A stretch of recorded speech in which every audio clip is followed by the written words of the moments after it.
الحمد لله وكفى والسلام على عباده الذين اصطفى أما بعد أعوذ بالله من الشيطان الرجيم بسم الله الرحمن الرحيم إن الصلاة تنهى عن الفحشاء والمنكر وقال رسول الله صلى الله عليه وسلم بين العبد وبين الكفر ترك الصلاة وہ سجدہ روح جسے کاپ جاتی تھی وہ سجدہ روح جسے کاپ جاتی تھی اسی کو آج ترستی ہے منبر و محراب۔ محترم بزرگ اور دوستو، عزیز طلباء اکرام، السلام علیکم ورحمۃ اللہ وبرکاتہ۔ اللہ تبارک و تعالیٰ کا احسان عظیم یہ ہے کہ حق تعالیٰ نے ہمیں اس متبرک مجلس میں بیٹھنے کی توفیق دی۔ بہت دنوں سے قلب میں آرزو تمنا تھی کہ آپ عذاب کے روز اور نماز کو موضوع گفتگو بناؤ۔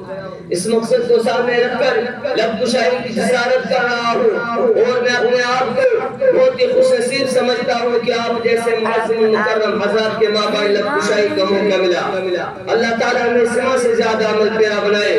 خالق السماوات والارض امت مسلم اور اپنے حبیب محسن کائنات صلی اللہ علیہ وسلم کو بے بہا نعمتوں سے نوازا اور ہمیشہ نعمتوں سے فراز فرماتا رہا۔ ان نعمتوں میں سے ایک اعلیٰ اور تحفہ نماز کا تحفہ ہے۔ اس تحفے کی فضیلت روز روشن کی طرح آیا ہے۔ اللہ تعالیٰ نے حج کو فرش پر نازل فرمایا، روزے کو فرش پر نازل فرمایا، زکات کو فرش پر نازل فرمایا، ایمان کو بھی فرش پر نازل فرمایا، تمام احکاموں کو فرش پر نازل فرمایا۔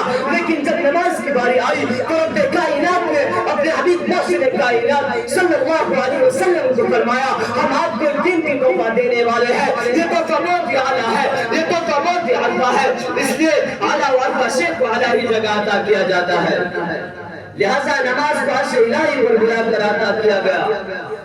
برادران ملت، توحید اور ایمان کے بعد انبیاء علیہ السلام نے نمازی کو اہمیت دی، نماز کی تلقین کی ہے۔ قرآن میں جگہ جگہ پر اقیموا الصلاۃ اقیموا الصلاۃ ذکر کیا گیا ہے، کہیں پر یہ الفاظ کہے گئے ہیں یا ایھا الذین آمنوا استعینوا بالصبر والصلاۃ، اے مومنو صبر اور نماز کے ذریعے سے مدد طلب کرو۔ جب صحابہ کرام رضوان اللہ علیہم اجمعین کو حضور صلی اللہ علیہ وسلم نے معراج کے تحفے کا ذکر دیا اور نماز کی بشارت دی تو صحابہ اکرام جھوم اٹھے، سبحان اللہ سبحان اللہ، اب تو ہم نماز کے ذریعے سے ہر مشکل آسان کر لیں گے، اب تو ہم 5 وقت کی نماز پڑھیں گے، 500 کا ثواب ملے گا، اب تو ہمیں خدا سے ماننے کا راستہ ملے گا۔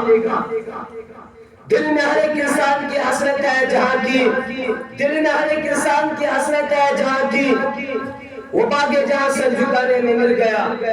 عزیزان گرامی، کوئی متقی نماز کے بغیر متقی نہیں بن سکتا، کوئی ولی نماز کے بغیر ولی نہیں بن سکتا، کوئی کتب نماز کے بغیر کتب نہیں بن سکتا، کوئی امام نماز کے بغیر امام نہیں بن سکتا، کوئی ابدال نماز کے بغیر ابدال نہیں بن سکتا۔ حضور صلی اللہ علیہ وسلم نے نماز ادا کی، تابعین نے نماز کو پکڑ رکھا، اولیاء کرام نے نماز کو اختیار کیا۔ کوئی بتاؤ کہ کسی نبی نے نماز طلب کی ہو وہ نبی بن گیا ہو، کوئی ولی نماز کے بغیر ولی بن گیا ہو، کوئی کتب نماز کے بغیر کتب بن گیا ہو، کوئی امام نماز کے بغیر امام بن گیا ہو، اور بتا ہی نہیں سکتے، اس لیے کہ عمل محبوب عمل ہے۔ نماز سے قلوب کو نورانیت ملتی ہے، نماز زندگی کو آفتاب سے زیادہ روشن کر دیتی ہے، نماز اس وقت کی طرح چاہت کام کرتی ہے جہاں جان سے نکلنے رہا ہو، یعنی قبر میں نماز سے انسان افضل آتا ہوتی ہے۔